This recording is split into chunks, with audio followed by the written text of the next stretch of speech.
योग वेदांत समितीचे सगळे भक्त आपल्याकडे येऊन त्यांनी आपल्याला तुळशी पूजन दिवस कधी करायचा, तुळशी पूजन दिवसाचे महत्त्व आपल्या योग्य पद्धतीने त्यांनी आपल्या समोर सांगितले। त्याचप्रमाणे योग्य ते व्यायाम केल्याने कोणतं काय म्हणजे काय त्याचा फायदा होतो ते आपल्या समोर चांगल्या प्रकारे चांगल्या योगाद्वारे योग करून किंवा कोणता व्यायाम केल्याने काय होते, तुळशीची पानं खाल्ल्याने तुम्हाला किती प्रकारे फायदा होतो। तुळशीची पानं 5 किंवा 7 पानं खा, त्यामुळे तुम्हाला कधीही मलेरिया होणार नाही किंवा कोरोनासारखे रोग होणार नाही। आणि रात्री झोपताना मोबाईल पाहू नका किंवा मोबाईल जवळ ठेवू नका, आपल्या रूम मध्ये सुद्धा मोबाईल ठेवू नका।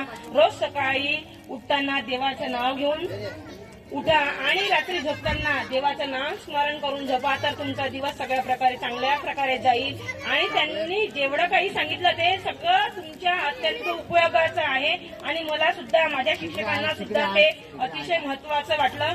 असेच दरवर्षी जर तुम्ही आमच्या शाळेत येऊन आम्हाला भेट देऊन तुमचे जे तुळशी पूजनाचे जे महत्व आहे किंवा तुळशीचे जे फायदे आहे ते येऊन आमच्या शाळेत येऊन आम्हाला सांगितले किंवा माझ्या विद्यार्थ्यांना सांगितले, त्याबद्दल मी माझ्या शाळेच्या वतीने आपल्या सर्वांचे आभार मानते। समितीतर्फे आपल्या जिल्हा परिषद उच्च प्राथमिक शाळा हिंगणा येथे सभी सदस्य यहाँ पे पधारे हैं।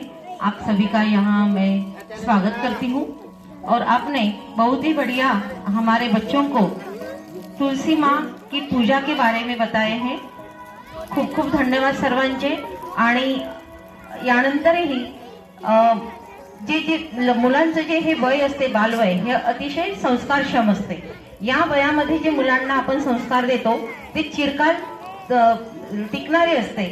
तर या बाबतीमध्ये आपण जे आमच्या मुलांना खूप छान मार्गदर्शन केलं आणि खरंच आमची मुलं जे काही आपले आध्यात्मिकतेकडे वळायला पाहिजे ते या वयातच वळतात। म्हणून असेच जर कार्यक्रम आपल्या शाळेमध्ये जर होत राहिले तर खरंच आपली मुलं या आध्यात्मिकतेकडून वैज्ञानिक जगाकडे आणि अभ्यासाकडे नक्कीच वळल्याशिवाय राहणार नाही।